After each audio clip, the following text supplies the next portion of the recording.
4 दिन में से तुम्हारा एक दिन तो हमारा प्रेमचंद खत्म हो गया, बचा 3 दिन। तो कोशिश करते हैं हम 3 दिन में वो कम से कम चारों उपन्यास कंप्लीट करने का, और प्रेमचंद के व्यक्तित्व और कृतित्व के बारे में।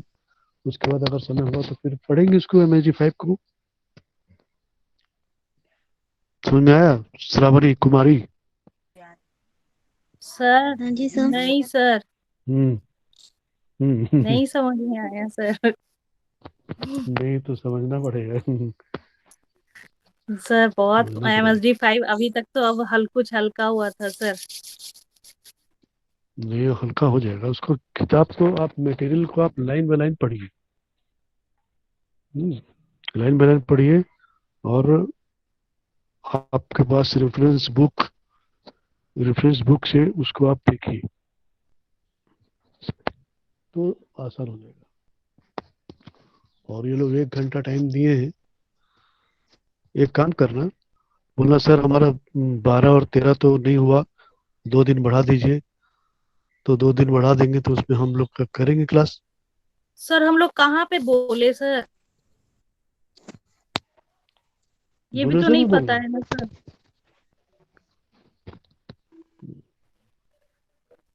विजय सर हैं सर हैं यहाँ। भुवनेश्वर का जो। अगर हम विजय सर को बोलते हैं तो शायद वो कुछ कर पाए। हाँ जो भी हाँ सर बस है विजय भाई, सर। बोलो जल्दी से कि 2 दिन हम लोग को क्लास नहीं विजय। हुआ MSD 5 का, वो कर ले कंप्लीट करने के लिए।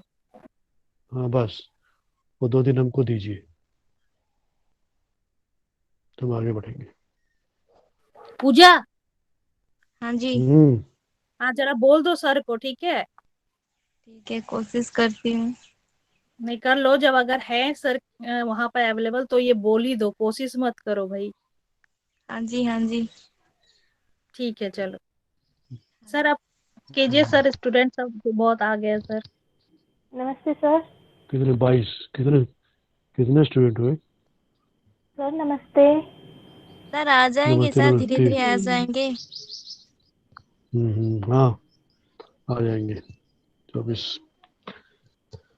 तो प्रेमचंद, हिंदी कथा सम्राट मुंशी प्रेमचंद, हिंदी उपन्यास सम्राट मुंशी प्रेमचंद।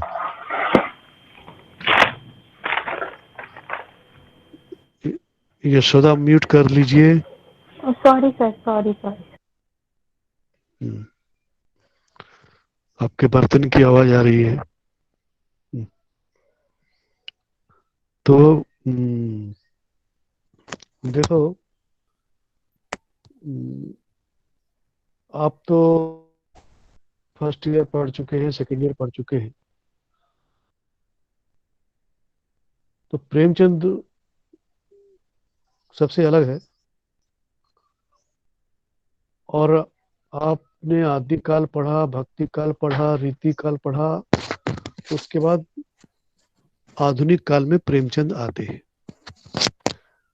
तो आदि काल, भक्ति काल और रीति काल, आप मार्क करना। आदि काल, भक्ति काल, रीति काल में जितनी भी रचनाएं हुई, अधिकतर अधिकतर वो सब पद्य रचनाएं ही हुई, और सारी की सारी क्षेत्रीय बोलियों में हुई।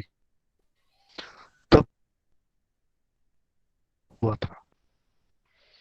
आप जिस भाषा में मुझसे बात कर रहे हैं, खड़ी बोली में मुझसे बात कर रहे हैं, इस बोली का आविष्कार ही नहीं हुआ, क्षेत्रीय भाषाएं चल रही थी। ये तो अंग्रेजों के आने के बाद और फोर्ट विलियम कॉलेज के कुछ विद्वानों का ये मेहनत है, और ये उनका जो भी कहिए देन है, योगदान है, महत्वपूर्ण योगदान है, जिसके कारण आज खड़ी बोली हिंदी आज हम पढ़ रहे हैं, लिख रहे हैं और सब कुछ कर रहे हैं। और आज आप उसी में हिंदी में PG कर रहे हैं, पी करके जी रहे हैं। तो वो,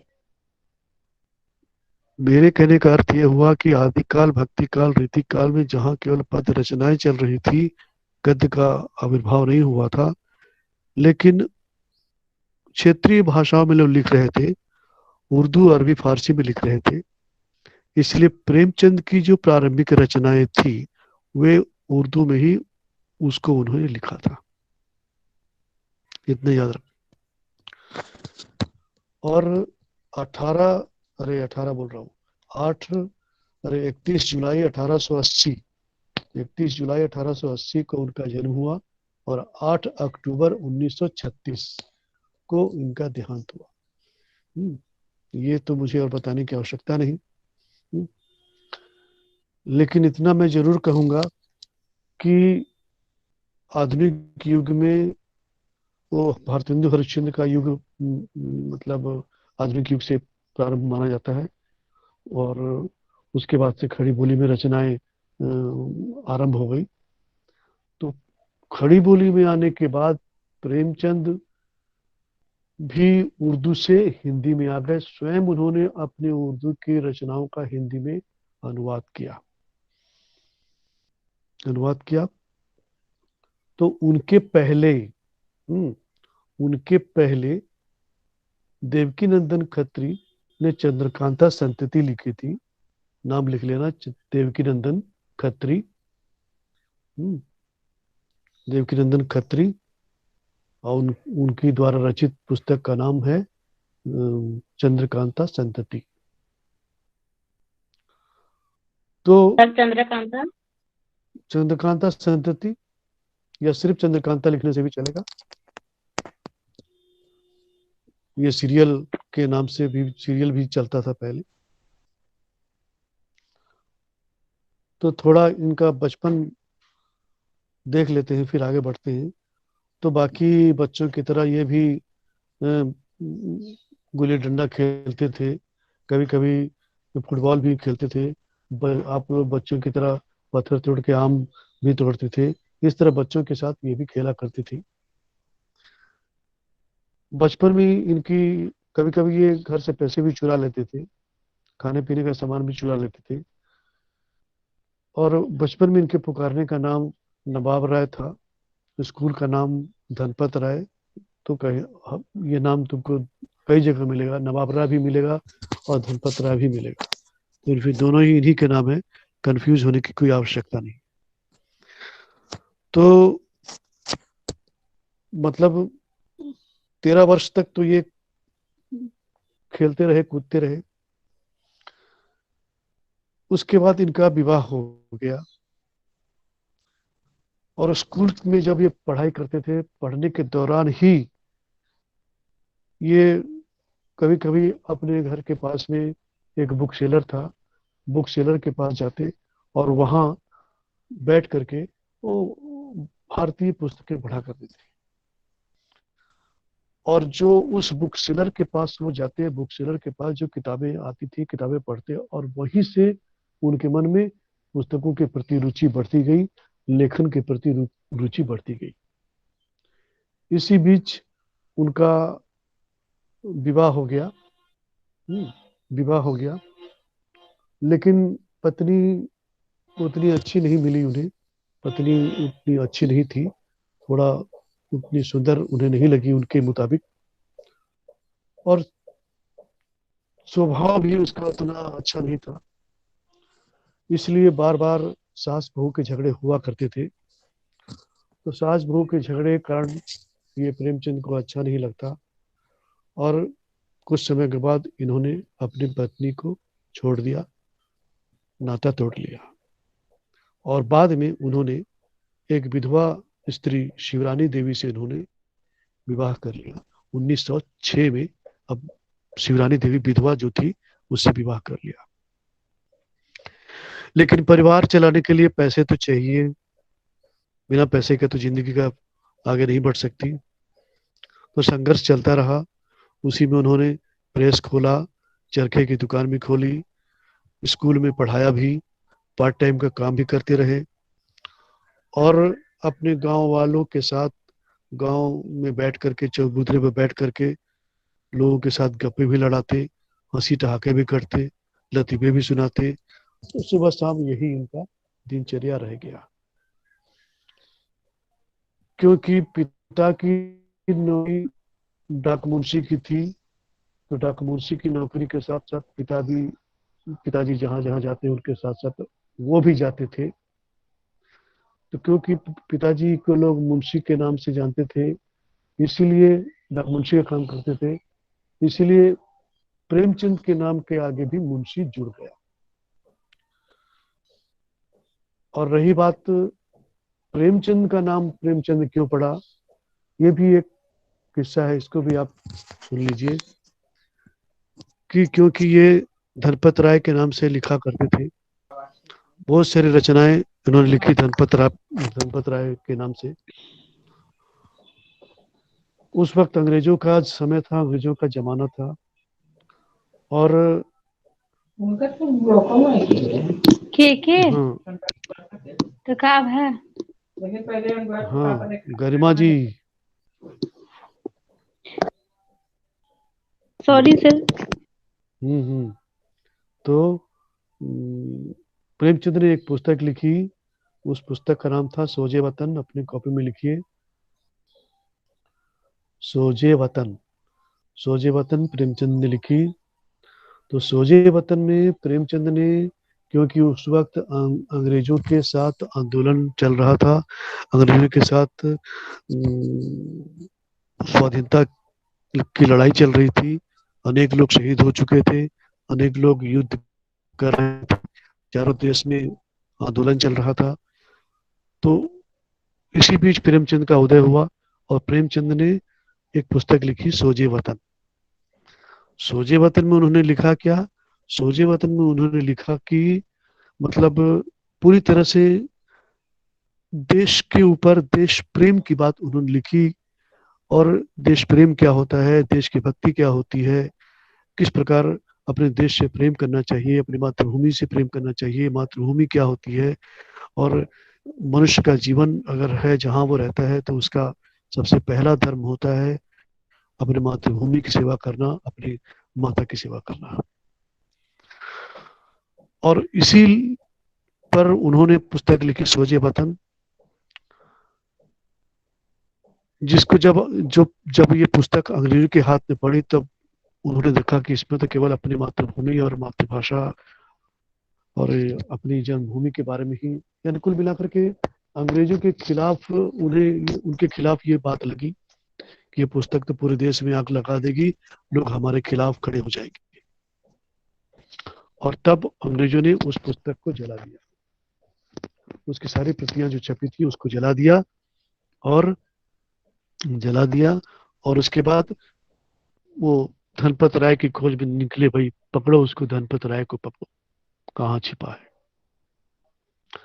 उस वक्त उसी समय प्रेमचंद ने अपना नाम धनपत राय से बदल करके प्रेमचंद रख लिया, और पत्रिकाओं में लिखने लगे, और तभी से उनका नाम मुंशी प्रेमचंद हो गया।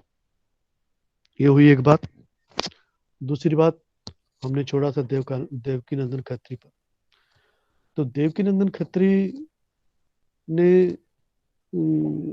चंद्रकांता संतति लिखी, ये उनके पहले की बात है, प्रेमचंद के पहले की बात कि जिस वक्त हिंदी का उदय हो रहा था, खड़ी बोली का उदय हो रहा था, भारतेंदु युग का आगमन हुआ था, भारतेंदु युग के माध्यम से भारतेंदु ही वो पहले व्यक्ति थे जिन्होंने हिंदी साहित्य में, वो खड़ी बोली में, वो नाटक, कहानी, कविता, उपन्यास, गद्य, गल्प, जो भी, वो सबसे पहले व्यक्ति थे।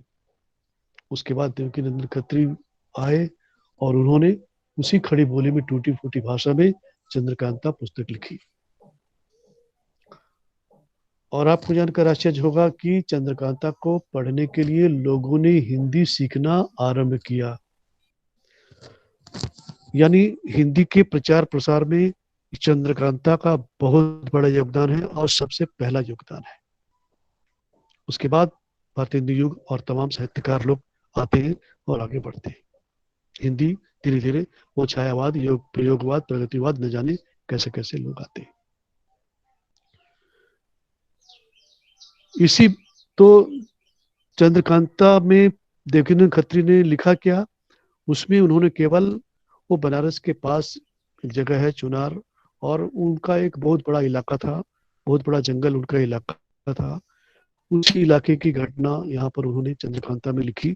एक भूत प्रेत, जादू टोरा, अयाशी, तिलस्मी, इस तरह की जो आप सीरियल देखते हैं ना, तो उसी तरह के सीरियल और उसी तरह की कहानियां देवकी नंदन खत्री ने चंद्रकांता में लिखी, अयारी, भोग विलास, तिलस्मी, जादू टोना, भूत प्रेत, ये सब।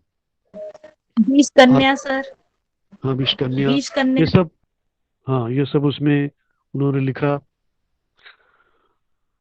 अर्थात देवकीनंदन खत्री ने साहित्य को उस समय केवल मनोरंजन की वस्तु तक सीमित रखा, क्योंकि उनका काम था उस वक्त तो हिंदी का पठन पाठन शुरू नहीं हुआ था। हाँ, अंग्रेजों के कारण विश्वविद्यालयों में, स्कूलों में अंग्रेजी का पठन पाठन हो रहा था, अरबी फारसी पठन पाठन हो रहा था, क्योंकि मुगलकालीन शासक लोग थे उस वक्त, लेकिन हिंदी का पठन पाठन नहीं। तो खैर, फोर्ट विलियम कॉलेज से हिंदी का आगमन हुआ और ये धीरे धीरे आगे बढ़ी। तो देवकीनंदन खत्री ने हिंदी को या साहित्य को मनोरंजन तक सीमित रखा और मनोरंजन की वस्तु मान करके तिलस्मी यारी घटनाएं लिखने लगे। उसके बाद भी और भी कई रचनाकार इस तरह जादू टोना भूत प्रेत की कहानियां लिखते थे। सर हाँ सर चंद्रकांता उपन्यास है। हाँ, उपन्यास है, ये बहुत बड़ा उपन्यास है, जी सर। जो कि केवल मनोरंजन पर आधारित है, टाइम पास पर आधारित है। वो ना भूत प्रेत जादू टोना बस इसी पर आधारित है। कभी मिले तो आप अवश्य पढ़िए, आपकी लाइब्रेरी में ये पुस्तक होनी चाहिए। सर इसको हाँ, महाकाव्य में नहीं रखा गया है? नहीं, ये काव्य है ही नहीं, ये उपन्यास है। हम्म, तो ये उन्होंने लिखा। और क्योंकि मैंने कहा कि मनोरंजन तक ही सीमित था, कि उस तक प्रेमचंद आगमन होता और वो उर्दू में लिख चुके थे, उपन्यास लिख चुके थे। जब प्रेमचंद का आगमन साहित्य में होता है, तब उन्होंने एक कोटेशन दिया साहित्य को कि मैं उपन्यास को मानव जीवन का चित्र मात्र समझता हूं। क्या कहा उन्होंने? मैं मानव जीवन को चित्र मात्र समझता हूं। यानी साहित्य क्या होना चाहिए? उसमें मनुष्य का जीवन होना चाहिए और दूसरा कुछ नहीं होना चाहिए। उसके बाद, प्रेमचंद के इस स्लोगान के बाद, प्रेमचंद के इस नारे के बाद, जितने भी साहित्यकार आते हैं, सभी अपने अपने उपन्यासों में, अपने अपने कथा में, अपने अपने काव्यों में, अपने उन्होंने जो भी रचनाएं लिखी, सब में साहित्य को जीवन से जोड़ दिया। प्रेमचंद का एक एक लेख है, साहित्य में जीवन का स्थान। तो आप समझ सकते हैं साहित्य में जीवन का स्थान कितना है, और जीवन में साहित्य का स्थान फिर कितना है। ये भी आप पीजी के विद्यार्थी, आपको समझना चाहिए। समझ रहे हो ना, इनका जीवन एक में बार साहित्य का नारा, एक्सक्यूज मी सर, है? सर इन्होंने जो नारा क्या बोले? दिया था, जो नारा दिया था साहित्य में मनुष्य का जीवन में स्थान, वो एक बार और बताइए।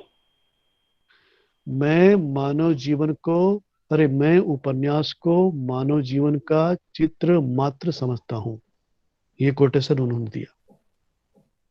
मैं उपन्यास को मानव जीवन का चित्र मात्र समझता हूं। ठीक है सर, थैंक यू। हाँ, ओके, हाँ। तो अर्थात केवल यहाँ वो उपन्यास की ही बात नहीं कर, वे पूरे साहित्य को जीवन से जोड़ने की बात कर। उसके बाद तुम देखो, वो प्रेमचंद का सारा साहित्य, सारा का सारा उपन्यास, सब कुछ क्या है? वो सब मनुष्य के जीवन पर आधारित है। मानव, कल हम जीवन की बात कर रहे थे ना, मानव जीवन में ही इतनी बातें हैं, इतनी बातें हैं, इतनी बातें हैं, इतनी बातें हैं कि वो कभी खत्म ही नहीं होती। और यही काम प्रेमचंद ने अपने साहित्य के माध्यम से किया। जीवन के किसी भी अंग को नहीं छोड़ा, चाहे वो बूढ़ी काकी हो, है ना, 75 वर्ष की या 70 वर्ष की बूढ़ी काकी हो, या ईदगाह का 8 वर्ष का वो हमीद हो। हर वर्ग को उन्होंने अपने इस कहानी में, अपने रचना में स्थान दिया। चाहे वो भिखारी हो, चाहे वो राजा हो, चाहे वो जमींदार हो, चाहे वो स्त्री हो, चाहे वो पुरुष हो, चाहे वो बच्चा हो, चाहे वो सुहागिन हो, चाहे वो विधवा हो, चाहे वो कोई भी हो, हर वर्ग को प्रेमचंद ने अपने साहित्य में स्थान दिया है। इसलिए वो उपन्यास सम्राट या कथा सम्राट कहे जाते हैं। ऐसे ही वो उपन्यास सम्राट और कथा सम्राट वे नहीं कहे जाते। समझ में आई बात? और वे उनकी जिंदगी के बारे में थोड़ा सा और बात आपको बता दूं कि वे कितने सीधे साधे थे, कितने सरल थे, ये भी बता दूं मैं कि मतलब वो सीधे साधे तो इतने थे कि मतलब उन्हें अगर कोई देखे तो उसे पता भी नहीं चलेगा कि ये भाई यही प्रेमचंद है बोल करके, ये प्रेमचंद उन्हें पता नहीं चलेगा। वो सीधे साधे ढंग से रहने वाले, सीधे साधे ढंग से वो जीने वाले। एक बार क्या हुआ, एक व्यक्ति एक व्यक्ति उनके घर गया। कहाँ, वहां से वो आ रहे थे दक्षिण के कोई हिंदी प्रेमी उनसे मिलने आए। उनसे मिलने आए, कहाँ, बनारस मिलने गए। उनका नाम क्या था, चंद्रहासन उनका नाम था।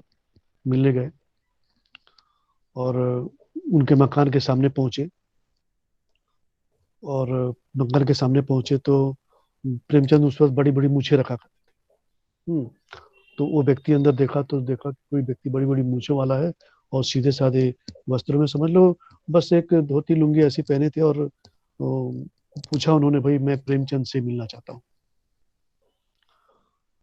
आजकल अगर हम किसी साहित्यकार की कल्पना करेंगे तो बस साहित्यकार की कल्पना करने से कैसा मन में एक बड़ा व्यक्तित्व सामने आता है। ये बहुत बड़ा व्यक्ति होगा, बहुत लंबा चौड़ा व्यक्ति होगा और पूरा एकदम सूट बूट और वगैरह वगैरह। एक एक एक व्यक्तित्व का निर्माण हम स्वयं कर लेते हैं, हाँ भाई ऐसा होगा। कम से कम भिखारी जैसा तो हम व्यक्तित्व का निर्माण नहीं करते। तो ऐसे बैठे हुए थे एकदम मुद्रा में। वो व्यक्ति गया, बोला कि मैं प्रेमचंद से मिलना चाहता हूँ। तो मूछ वाले व्यक्ति ठाका, यानी जो स्वयं प्रेमचंद जी थे, ठाका लगे, हंसने लगे। उसके बाद दरवाजे से बाहर निकले और बोले कि क्या आप खड़े खड़े मुलाकात करेंगे क्या, भाई घर के अंदर आइए। तब उस व्यक्ति को मालूम चला कि भाई मैं प्रेमचंद से ही बात कर रहा हूँ। एक बार इसी तरह एक क्या हुआ, और एक व्यक्ति उनसे मिलने के लिए गए, ताराशंकर नाम के एक व्यक्ति उनसे मिलने के लिए गए। तो घर के सामने गली में चले गए, घर के सामने एक व्यक्ति ताराशंकर को वो धोती और बनियान पहने मिला, एकदम सीधे साधे वस्त्रों में। और उन्हीं से पूछा कि भाई मैं प्रेमचंद जी कहाँ रहते हैं, मुझे उनका मकान मालूम है, मैं उनसे मिलना चाहता हूँ। तो वो बनियान और धोती पहने हुए व्यक्ति उनको लेकर के चला, चलिए मैं आपको मिला देता हूँ प्रेमचंद जी से। दोनों साथ साथ चले, अपने घर के बाहर उस व्यक्ति को रोक दिया। उसके बाद प्रेमचंद जी अंदर गए। उसके बाद अपना अपना जो धोती कुर्ता उतार दिया और सधे हुए वस्त्रों में, अपना अच्छे के वस्त्रों में बाहर आकर बोले, लीजिए अब आप प्रेमचंद से मुलाकात कर रहे हैं। तो इतने सीधे साधे प्रेमचंद जी थे। एक बार इसी तरह क्या हुआ, ऐसे ही शुरुआत के दिनों में इलाहाबाद में ऐसे ही एक किसी ने, नहीं लखनऊ में किसी ने उन्हें बुलाया। एक कोई सभा होने वाली थी, बुलाया। और तो प्रेमचंद को ट्रेन से जाना था। ट्रेन से वो चले गए, एकदम सीधे वस्त्रों में तो थे ही। उनसे देखने से लगेगा नहीं कि इतना बड़ा प्रेमचंद साहित्यकार बैठा हुआ या जा रहा है। तो ट्रेन से गए, वहां प्लेटफॉर्म पर उतरे। प्लेटफॉर्म पर कहीं कोई दिखाई नहीं दिया उनको। और जो जिन्होंने बुलाया था उन्हें, उन्हें भी उनके तो दिमाग में दूसरा व्यक्ति तो होगा, हाँ भाई ऐसा होगा प्रेमचंद। तो कुछ पता नहीं चला, प्रेमचंद अपना एक बक्सा लगे खड़े थे। जब 2-3 घंटे बीत गए, उसके बाद प्रेमचंद को कुछ पता नहीं चला, कोई दिखाई भी नहीं दिया। तो जो वेटिंग हॉल में प्रेमचंद जी बैठ गए। एक दिन बीत गया, किसी का पता नहीं चला। दूसरे दिन हो गई, दूसरे दिन अब वो समारोह होने वाला है। दूसरे दिन समारोह होने वाला है। अब क्या करें, कोई किसी का पता नहीं। समारोह वालों को भी चिंता है, भाई आज तो प्रेमचंद को आ जाना चाहिए, कल आने का था और अभी तक उनका पता नहीं। तब तक एक व्यक्ति को, उन्हीं में से जो समारोह वाले, एक व्यक्ति को दिखाई दिया, कोई एक व्यक्ति प्लेटफॉर्म, ये वेटिंग हॉल में वो बैठा हुआ, अपने बक्से के साथ बैठा हुआ, चुपचाप बैठा हुआ, कोने में बैठा हुआ है। जाके उसके बाद पूछते हैं, भाई कौन हो तुम, क्या हुआ? नहीं, यहाँ पर किसी ने मुझे बुलाया था, कल समारोह होने वाला था, वो लोग बुलाए थे मुझे, मैं प्रेमचंद हूँ और अभी तक किसी का पता नहीं। अरे रे, आप प्रेमचंद हैं? तो ऐसे थे प्रेमचंद, और इतने सीधे साधे थे प्रेमचंद। तो आप अंदाजा लगा सकते हैं कि प्रेमचंद कितने सीधे साधे थे, और उनकी लेखनी उतनी ही मतलब प्रभावशाली थी। तो ये तो उनका व्यक्तित्व हुआ, सीधा साधा व्यक्तित्व। और उसके बाद हम जरा कृतित्व को जरा हम ले लेते हैं। देखो, सबकी चर्चा कर लेते हैं, उसके बाद हम चैप्टर पर आएंगे। प्रेमचंद ने लगभग 11 उपन्यास लिखे। लिखो वरदान, वरदान नीचे नीचे लिखते जाना, वरदान नीचे नीचे लिखना, एक एक स्पेस दे करके। फिर नीचे लिखो सेवा सदन, सेवा सदन। फिर नीचे लिखिए प्रेमाश्रम। फिर नीचे लिखो कर्मभूमि, कर्मभूमि। फिर नीचे लिखिए कायाकल्प, कायाकल्प। फिर नीचे लिखिए रंगभूमि, प्रतिज्ञा। फिर नीचे लिखो गबन, गबन। गबन का मतलब जानते हो आप लोग? गबन का चोरी मतलब, कर लेना। हाँ, चोरी करना, गबन। उसके बाद लिखो गोदान, गोदान, गोदान। हो गया। वरदान, सेवा सदन, प्रेमाश्रम, कर्मभूमि, कायाकल्प, रंगभूमि, प्रतिज्ञा, गबन, गोदान, और अंत में लिखिए मंगल सूत्र। हो गया, मंगल सूत्र लिखे ना? सर मंगलसूत्र तो अधूरी थी ना सर, उसका बेटा हाँ, अधूरा अमृतलाल है। ने हाँ, पूरा किया। अमृत राय ने उसको, अमृत राय ने पूरा किया उसको। हम्म, जी। तो वरदान में लिखिए, जहां पहले वरदान लिखे थे वहां पर लिखो पति पत्नी के जीवन पर और प्रेम पर आधारित पत्र शैली में लिखा उपन्यास। पति पत्नी के जीवन और प्रेम पर आधारित पत्र शैली में लिखा उपन्यास।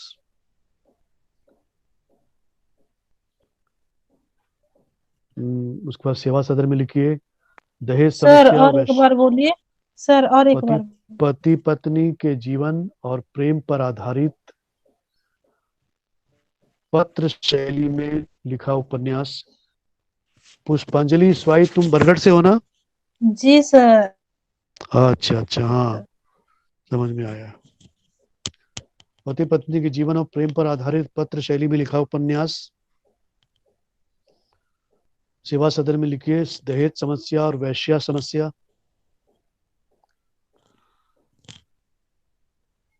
प्रेमाश्रम में लिखिए विधवा समस्या और उसका समाधान। प्रेमाश्रम, विधवा समस्या और उसका समाधान।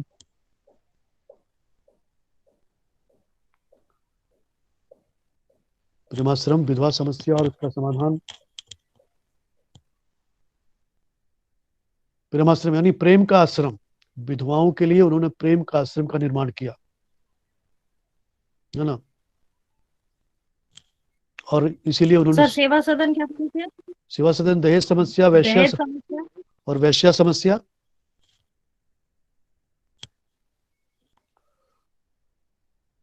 प्रेमाश्रम, विधवा समस्या और उसका समाधान। और उन्होंने स्वयं विवाह भी किया शिवरानी देवी से, जो कि स्वयं एक विधवा थी। कर भूमि में लिखिए जमींदारी की समस्या, किसान की समस्या।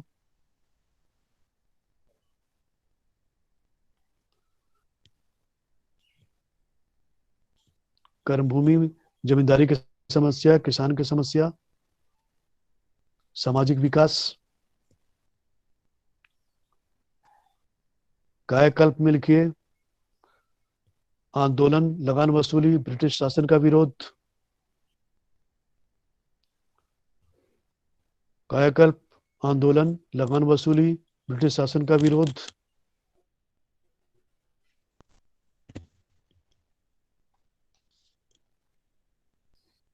ब्रिटिश शासन का विरोध। रंगभूमि में लिखो मंदिर प्रवेश, अछूतों की समस्या, दलितों की समस्या।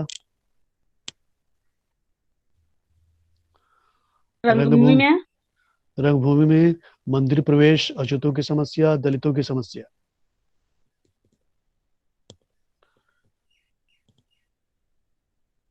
उसके बाद प्रतिज्ञा में लिखिए नारी समस्या, विधवा समस्या। नारी समस्या, विधवा समस्या।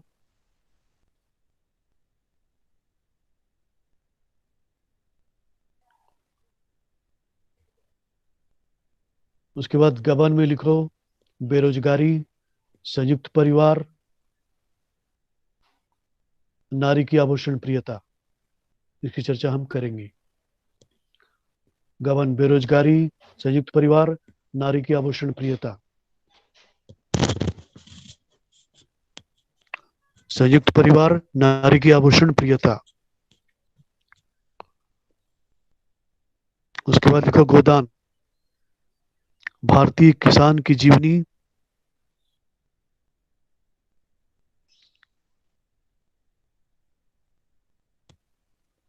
और उसकी दैनंदिनी समस्या।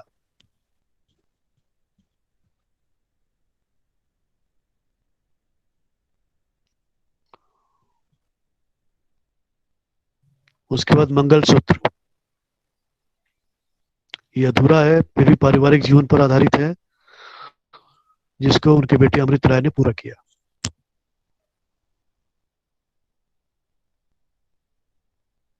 हुआ। सर मंगलसूत्र में क्या लिखे सर? वो पारिवारिक जीवन को लिख सकती हो, पारिवारिक जीवन जिसको उनके बेटे ने पूरा किया। इसके बारे में आप ज्यादा दिमाग मत खपाइए मंगलसूत्र के बारे में, बस वही 10 ही पढ़िए।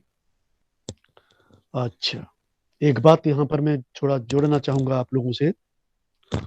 सर एक मिनट सर, हाँ, कर्म भूमि के बारे में क्या बोल रहे थे? जमींदारी समस्या, किसान समस्या और सामाजिक विकास।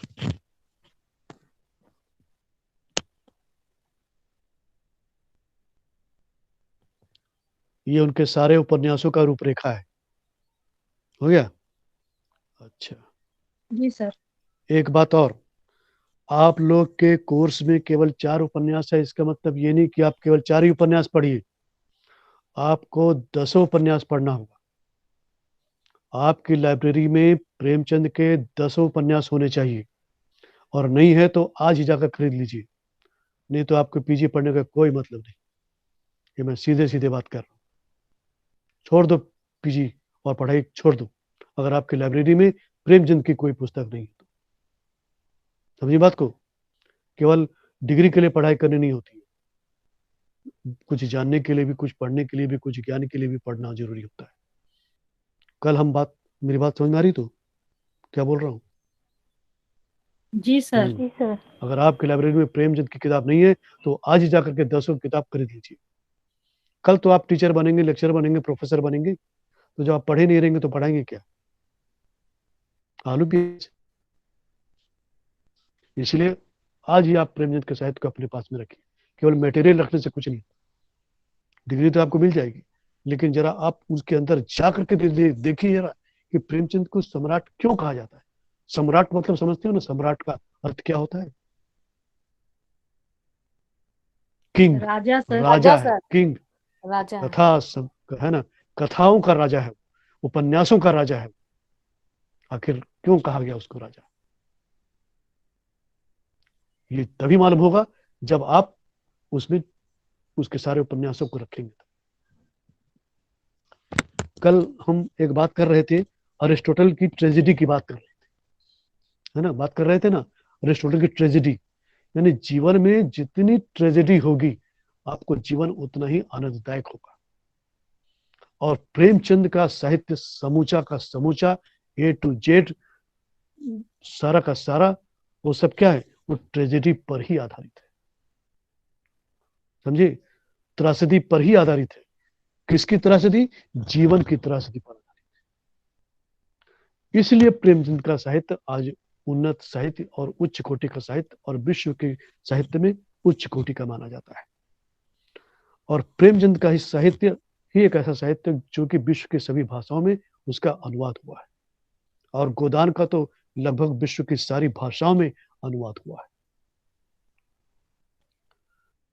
यह हुआ अरिस्टोटल की ट्रेजेडी वाली बात आई समझ में। और दूसरी बात क्रोची की अभिव्यंजना वाली बात, वो भी यहाँ जोड़ना कि उन्होंने जीवन को बड़े करीब से देखा था, हर अनुभव को बड़े करीब से भोगा था, हर व्यक्ति को दर्द को बड़े करीब से देखा था, इसलिए वो सभी के बारे में वो लिख सके हैं। इसलिए उनकी वो अभिव्यक्ति, तुम प्रेमचंद का साहित्य पढ़ना जरा, बाकी प्रसाद का पढ़ना और नरेंद्र कोहली का पढ़ना और अज्ञेय का पढ़ना कुछ समझ में नहीं आएगा, पल्ले नहीं पड़ेगा। कमलेश्वर का पढ़ना पल्ले नहीं पड़ेगा, लेकिन प्रेमचंद का पढ़ना, हर लाइन जैसे जैसे पढ़ती जाओगी वैसे वैसे डूबती जाओगी, क्योंकि उनकी अभिव्यक्ति इतनी सरल है। इसीलिए प्रेमचंद महान कथाकार है, क्योंकि वो जो कहते हैं वो तुरंत हमारे हृदय में चोट कर जाती है। लेकिन फिर भी वो अपने बारे में क्या कहता है, एक 4 लाइन में आपको बताना चाहता हूं, उसको जरा आपको लिखना जरूरी है, उसको लिख लीजिए। उन्होंने अपने बारे में लिखा था, उन्होंने अपने बारे में लिखा था, हाइफन दे के इन्वर्टर कॉमा में लिखना, मेरा जीवन एक सपाट समतल मैदान है। उनका 2 कोटेशन है, उसके बाद हम आएंगे सेवा सदन पर। मेरा जीवन एक सपाट समतल मैदान है,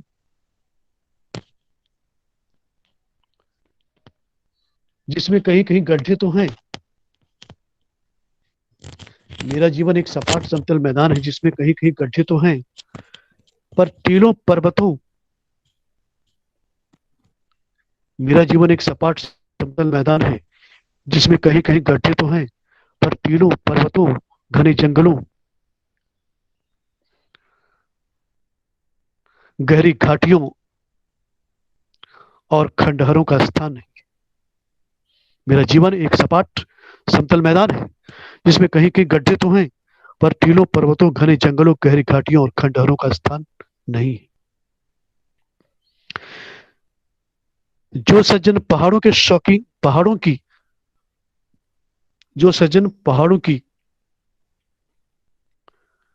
सैर के शौकीन हैं,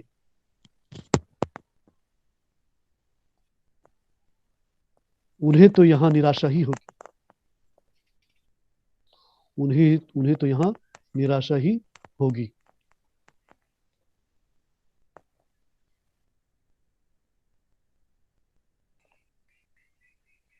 उन्हें तो यहां निराशा ही होगी।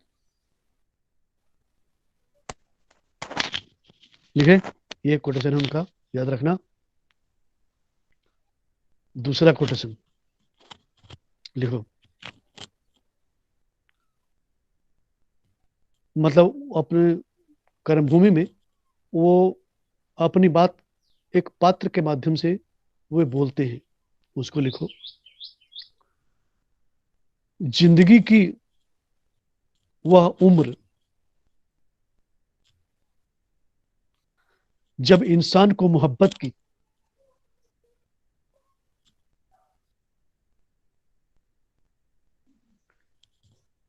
जिंदगी की वह उम्र जब इंसान को मोहब्बत की सबसे ज्यादा जरूरत होती है, वह बचपन है। जिंदगी की वह उम्र जब इंसान को मोहब्बत की सबसे ज्यादा जरूरत होती है, वह बचपन है। उस वक्त पौधे को तरी मिल जाए,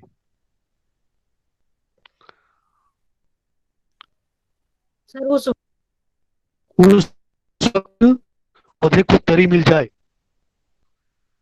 सर आवाज क्लियर नहीं हो पा रही है सर। क्लियर तो हो रही है, मैं तो कितने अच्छे से बोल रहा हूं। जिंदगी की वह उम्र जब इंसान को मोहब्बत की सबसे ज्यादा जरूरत होती है वह बचपन है। लिखी। जी उस वक्त पौधे को तरी मिल जाए, सर, वो उस वक्त पौधे उस वक्त पौधे को तरी मिल जाए। सर तरी बोल रहे हैं, तरी? तरी तरी, हाँ, यानी पानी मिल जाए। पौधे को क्या अच्छा मिलता है? पानी। तो तरी यानी तर हो जाए, पानी से तर हो जाए, तरी मिल जाए तो जिंदगी भर के लिए उसकी जड़ें, तो जिंदगी भर के लिए उसकी जड़ें मजबूत हो जाती है।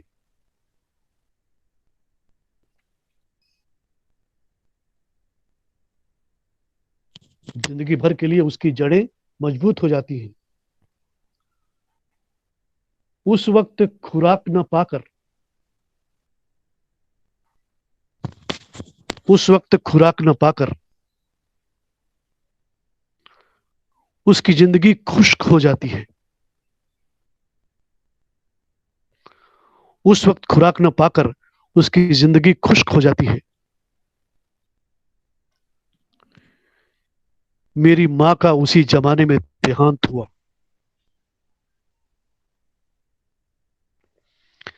मेरी माँ का उसी जमाने में देहांत हुआ।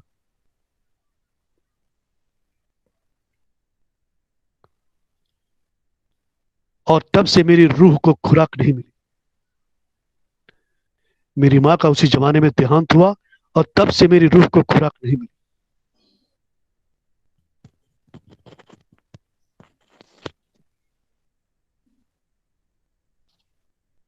वही भूख मेरी जिंदगी है।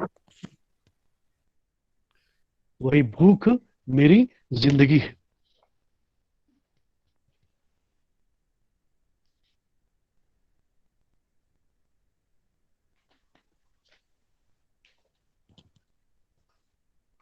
भूख सर। हाँ, वही भूख मेरी जिंदगी है।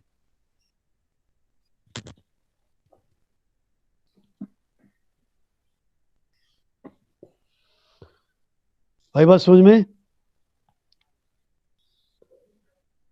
ये जी प्रेमचंद ने सर। अपने बारे जी सर। ये प्रेमचंद ने अपने बारे में लिखा।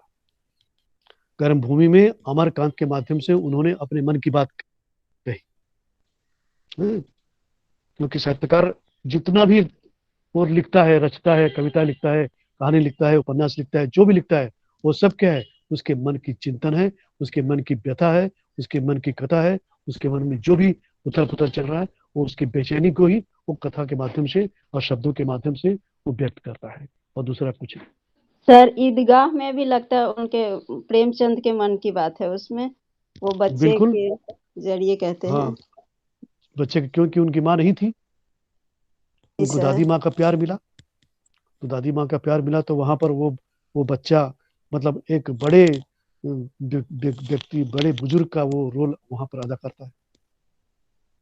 उसके मन में भी इच्छा थी कि वो भी बच्चों के साथ वो जलेबियां खाए और खिलौने खरीदे और मिठाइयां खाए और वो मेला घूमे, लेकिन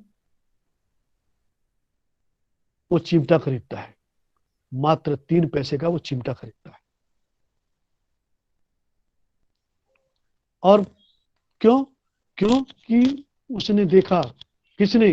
प्रेमचंद ने देखा, समझ लो, कि भाई वो बूढ़ी दादी माँ जब रोटी बनाए तो उसका हाथ जल जाता है। तो जब इस पीड़ा को प्रेमचंद ने महसूस किया तभी तो ये बात उनके मुंह से निकली, उनकी रचनाओं से निकली। प्रेमपंत ने भी कहा, वियोगी होगा पहला कवि, आह से उपजा होगा गान, निकल कर आंखों से चुपचाप बही होगी कविता अनजान। तो वो जब आह निकलता है मन में, हृदय में जब आह होती है, तब वो कविता, कहानी और न जाने कैसी कैसी।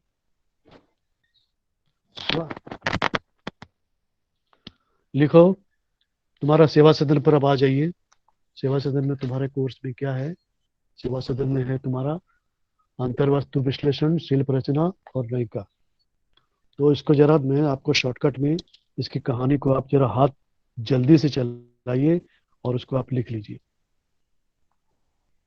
इस क्वेश्चन में मैं आपको आपका जो टॉपिक है जिला के अनुसार अंतर्वस्तु का विश्लेषण, शिल्प रचना और सेवा सदन की नायिका सुमन, इन तीनों का जिक्र करूंगा। आप हाथ जल्दी जल्दी चलाइए।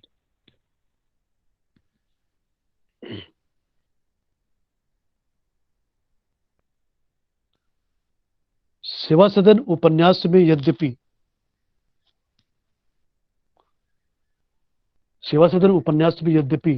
प्रत्यक्ष रूप से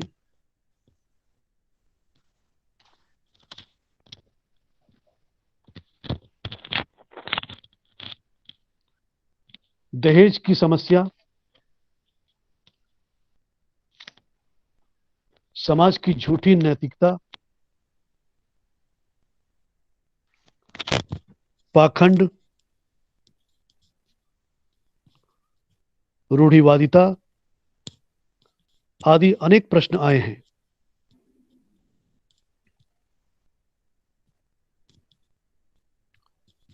परंतु जिस प्रश्न को लेकर प्रेमचंद ने विचार किया है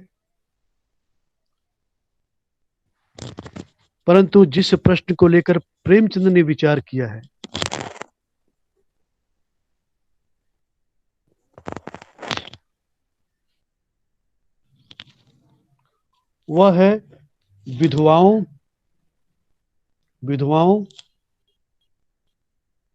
और विशेषकर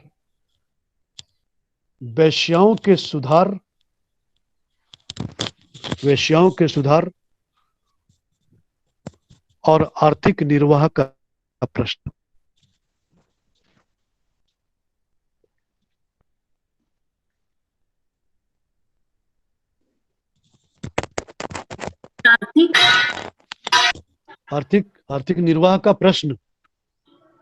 आर्थिक निर्वाह का प्रश्न।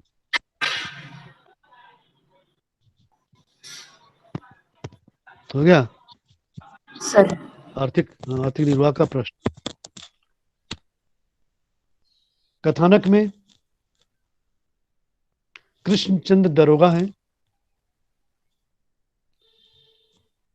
कृष्णचंद्र दरोगा हैं। उनकी दो पुत्रियां सुमन और शांता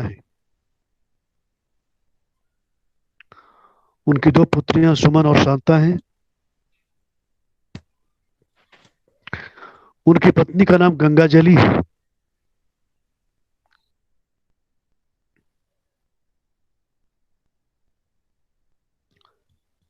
छल कपट में पत्नी गंगाजली, उनकी पत्नी का नाम गंगाजली। छल कपट वे जानते नहीं थे।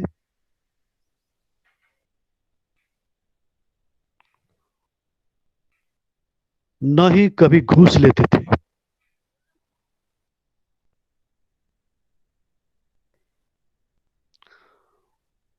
पूरा वेतन खर्च हो जाता था।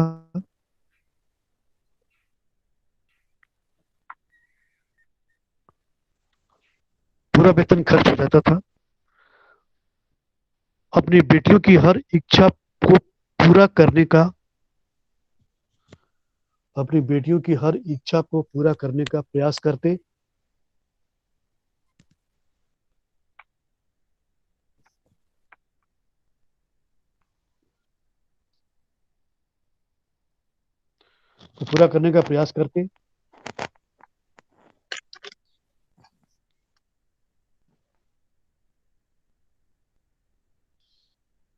और जब सुमन विवाह के लायक हो गई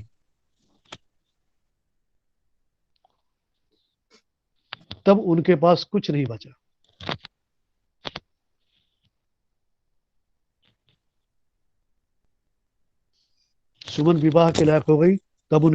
नहीं बचा।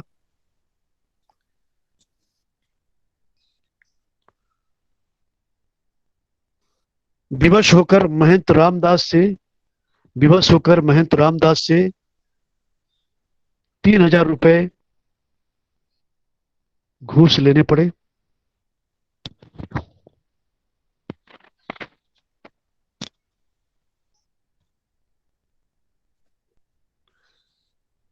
₹3,000 घूस लेने पड़े।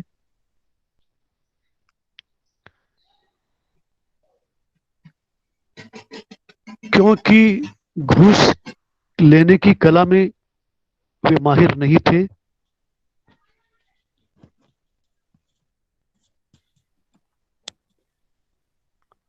पकड़े गए, एकदम शॉर्टकट में लिखा रहा हूं, पकड़े गए और 4 वर्षों का कारावास दंड मिला।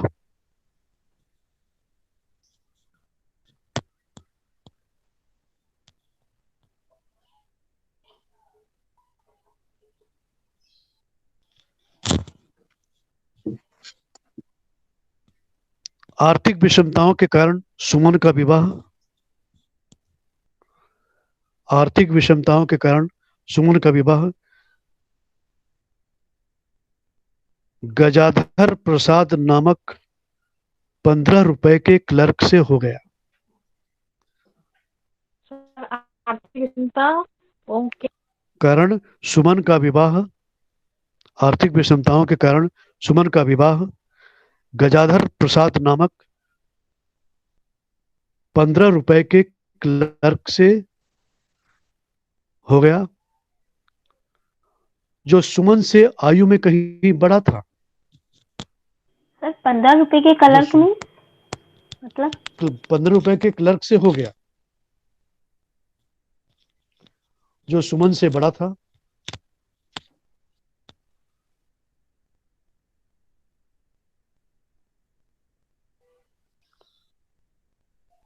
पर सुमन की चटोरी जीभ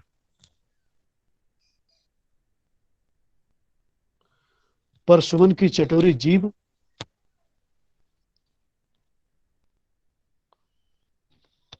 और तमाम इच्छाओं को पूरा न कर पाने के कारण चटोरी जीव और तमाम इच्छाओं को पूरा न कर पाने के कारण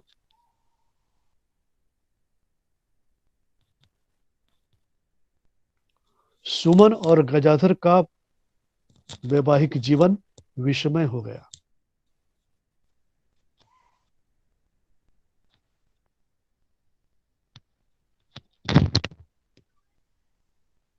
विषमय हो गया। सुमन पति के घर से निकाल दी जाती है। सुमन पति के घर से निकाल दी जाती है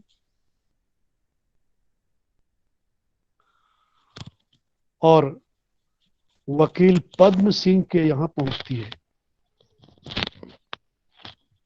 वकील पद्म सिंह के यहां पहुंचती है।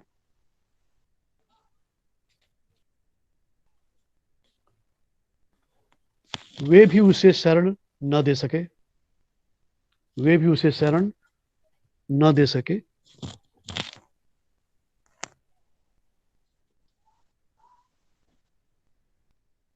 सुमन के घर के पास एक वेश्या भोली रहती थी। सुमन के घर के पास एक वेश्या भोली रहती थी।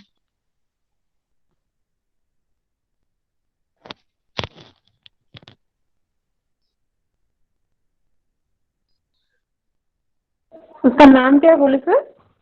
भोली। भोली ने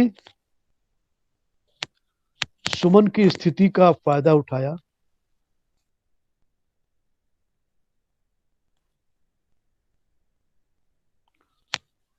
अरे हाँ, भोली ने सुमन की स्थिति का फायदा उठाया।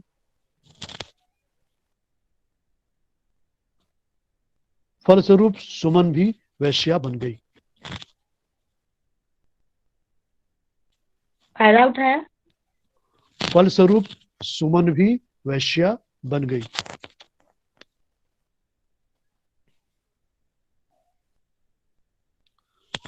पद्म सिंह का भतीजा सदन सिंह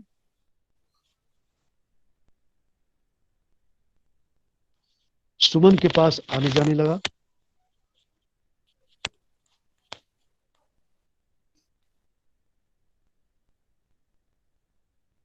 सर क्या नाम है भतीजे का?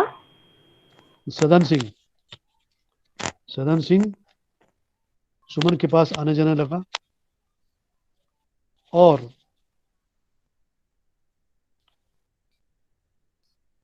अपनी चाची के हार चुराकर सुमन को उपहार देता है।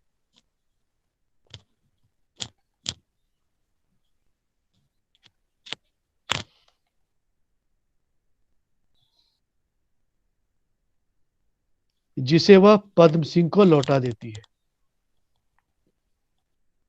सर जिसे वो वह पद्म कहाँ सुमन को उपहार देता है, जिसे वह पद्म सिंह को लौटा देती है।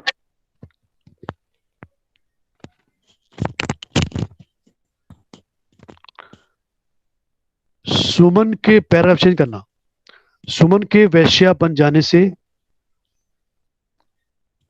पैराग्राफ चेंज करके लिखेंगे, सुमन के वैश्या बन जाने से विट्ठल दास नामक समाज सुधारक को, सुमन के वैश्या बन जाने से विट्ठल दास नामक समाज सुधारक को बड़ा दुख पहुंचता है।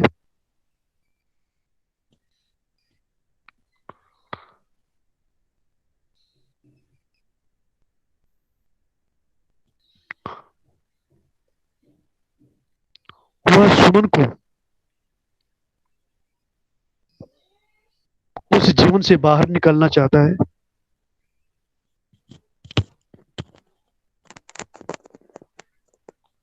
उस जीवन से बाहर निकलना चाहता है।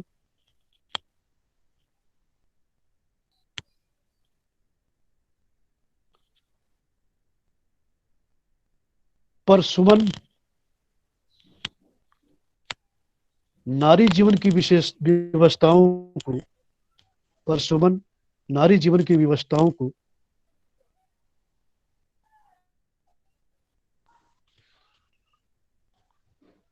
ऐसे तर्कपूर्ण ढंग से प्रस्तुत करती है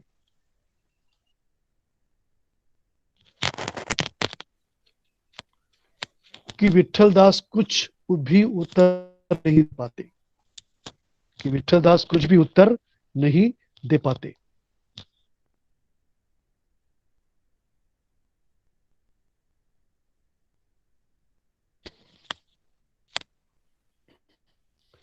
समाज सुधारकों की सहायता से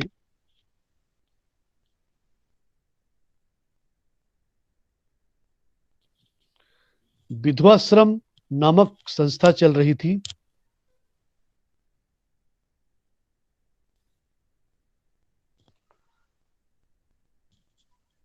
समाज सुधारकों की सहायता से विधवाश्रम नामक संस्था चल रही थी।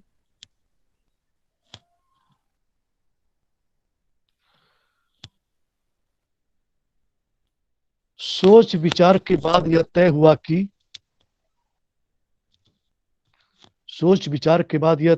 कि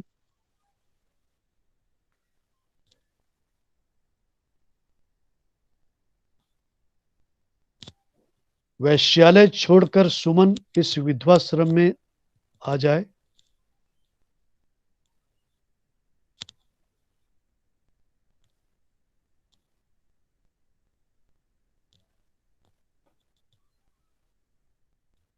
फिर पैराग्राफ चेंज करेंगे। सर वैश्यालय छोड़कर सुमन इस विधवाश्रम में चली जाएगी।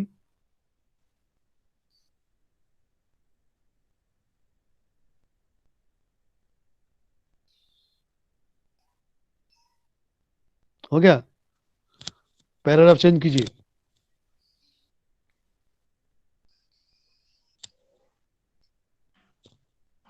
पैराग्राफ चेंज करके लिखेंगे, उधर उसकी छोटी बहन शांता का विवाह सदन सिंह से तय होता है। उधर उसकी छोटी बहन शांता का विवाह सदन सिंह से तय होता है।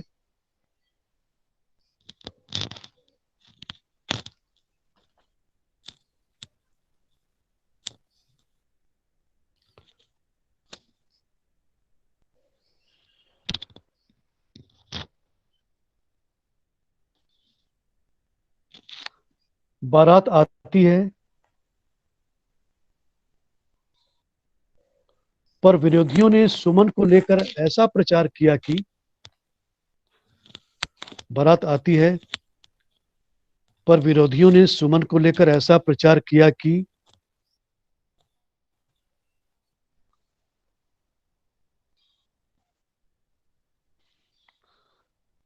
बारात लौट गई और शांता का विवाह न हो सका।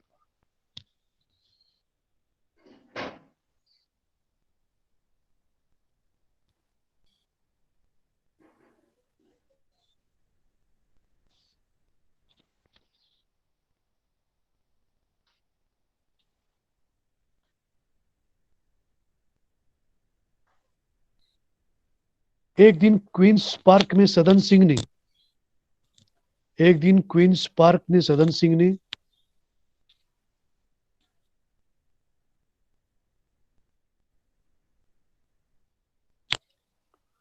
वैश्या सुधार संबंधी भाषण सुना। सर वापस क्या? Sir Queens Park Queens Park में सदन सिंह ने वैश्या सुधार संबंधी क्वींस पार्क में सदन सिंह ने वैश्या सुधार संबंधी भाषण सुना, जिससे उसका मन बदल जाता है।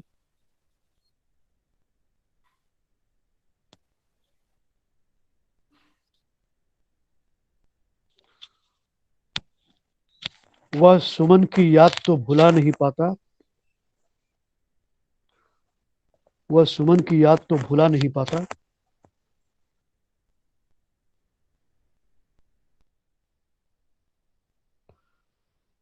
पर अपनी कुत्सित वृत्तियों पर विजय पा लेता है। सर उसका मन बदल जाता है के बाद सुनाई नहीं दिया कुछ भी। वह सुमन की याद को भुला नहीं पाता, पर अपनी कुत्सित वृत्तियों पर विजय पा लेता है।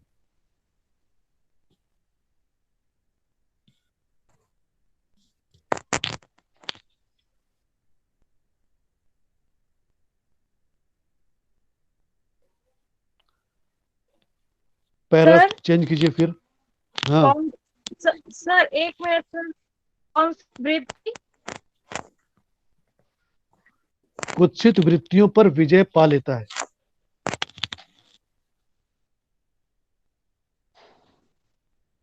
पैरा चेंज कीजिए और जल्दी हाथ चलाइए। इसका मतलब क्या होता है सर? किसका मतलब? अरे क्या बात कर रही हो? किसका मतलब? सर कुंचित कुत्सित वृत्तियों मतलब जो उसकी खराब वृत्तियां हैं, गंदी आदतें हैं, जो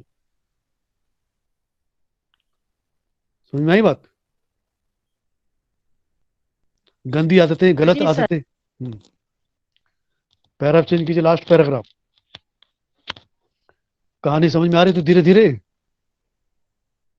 जी सर। जी सर। जी सर। तो ये लास्ट पैराग्राफ लिखो, उसके बाद फिर हम थोड़ा सा इसका और है, कल लिखेंगे। अभी लिखिए, कृष्णचंद्र जब जेल से छूट कर आए। कृष्णचंद्र कौन है? उसके पास सुमन के पिता। सर दारोगा उनके पापा। हाँ, दरोगा। पापा बोलो, दरोगा बोलो, पिताजी बोलो, बाबूजी बोलो, जो ही। तो कॉपी में पापा मत लिख देना, परीक्षा में पापा मत लिखना। सर पिता पिताजी लिखेंगे सर। हाँ। कृष्णचंद्र जब जेल से छूटकर आए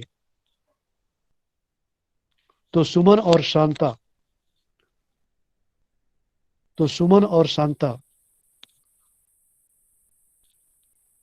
दोनों के असफल जीवन से कृष्णचंद्र जब जेल से छूटकर आए तो सुमन और शांता दोनों के असफल जीवन से उन्हें बड़ा आघात पहुंचता है।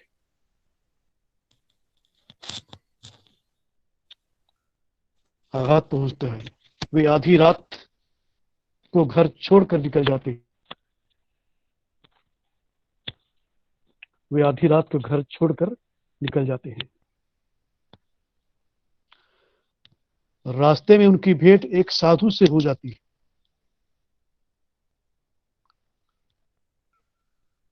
रास्ते में उनकी भेंट एक साधु से हो जाती है,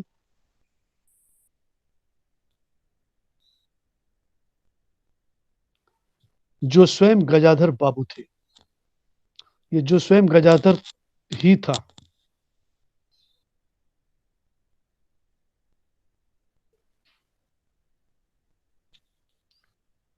जो आत्मग्लानि से अभिभूत होकर साधु बन गया था।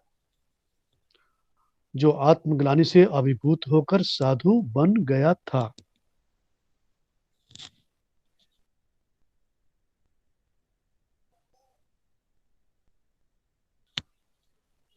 कृष्णचंद्र से सारी सत्य बातें बताता है। कृष्णचंद्र से सारी सत्य बातें बताता है।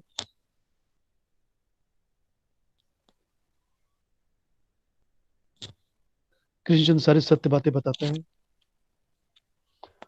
और सुमन के पतित होने के पीछे, और सुमन के पतित होने के पीछे अपने को ही दोषी बताता है। सुमन के पतित होने के पीछे अपने को ही दोषी बताता है।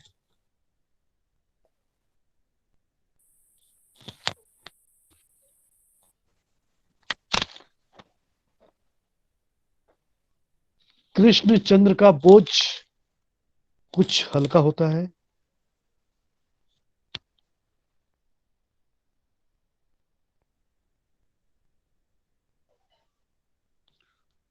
परंतु वे जीवन से निराश हो चुके थे। सर दोषी बताता है के बाद क्या बोला आपने? दोषी बताता है, इससे कृष्णचंद्र के दिल का बोझ कुछ कम होता है। इससे जल्दी जल्दी हाथ चलाइए। कृष्णचंद्र के दिल का बोझ कुछ कम होता है। इससे कृष्णचंद्र के दिल का बोझ कुछ कम होता है, परंतु वे जीवन से निराश हो चले थे। परंतु वे जीवन से निराश हो चले थे।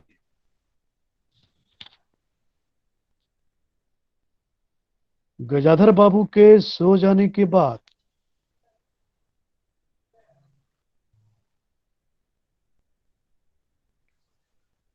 वे चुपके से उठे। वे चुपके से उठे और गंगा में छलांग लगा दी।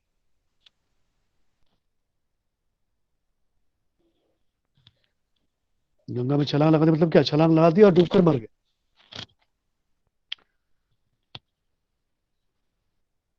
पद्म सिंह का मन भी, अब देखो एक चीज ध्यान से सुनो जरा यहां पर, 1 मिनट। प्रेमचंद के कथानों में, अरे कहानियों में, कथाओं में आदर्शवाद और यथार्थवाद दोनों चलता है। तो हमने पहले यथार्थवाद देखा, जो हकीकत समाज की। अब प्रेमचंद क्या कर रहे हैं? उसको आदर्शवाद की ओर मोड़ रहे हैं। समझी? देखो जी आगे। सर। अब आदर्शवाद क्यों? क्योंकि वो गजाधर बाबू को उन्होंने साधु बना दिया। उसके बाद पद्म सिंह का भी मन, क्या लिखी, पद्म सिंह का मन भी उचट गया था। उन्होंने वकालत छोड़कर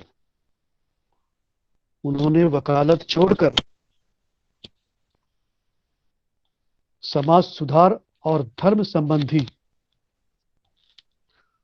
समाज सुधार और धर्म संबंधी समाज सुधार और धर्म संबंधी कार्यों में समय देना आरंभ कर दिया था।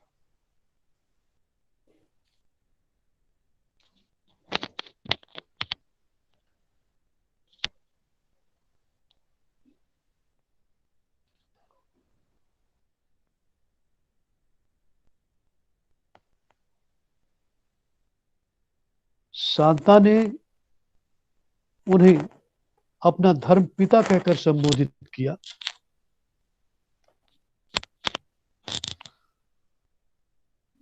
शांता ने उन्हें अपना धर्म पिता कहकर संबोधित किया।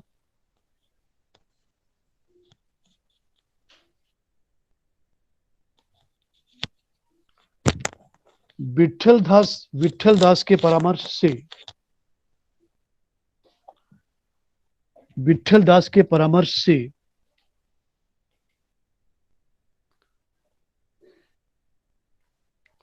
शांता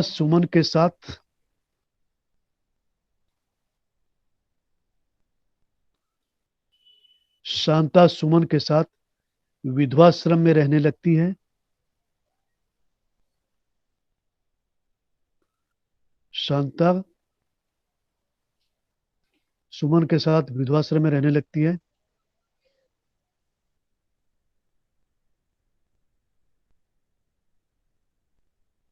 और एक दिन शांता को सदन ने ग्रहण कर लिया। शांता को सदन ने ग्रहण कर लिया।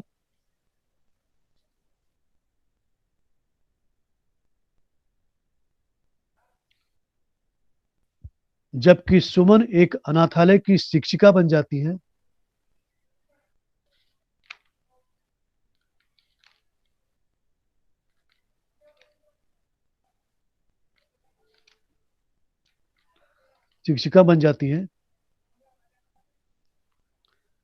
क्योंकि सुमन एक अनाथालय की शिक्षिका बन जाती है जिसे स्वयं गजाधर ने खोला था।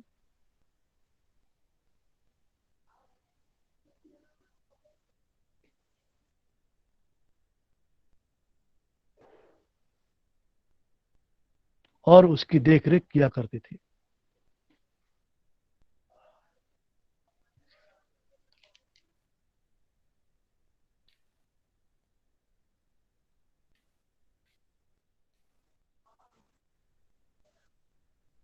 हो गया, ये यहीं पर खत्म होता है, बाकी हम कल सर पढ़ेंगे।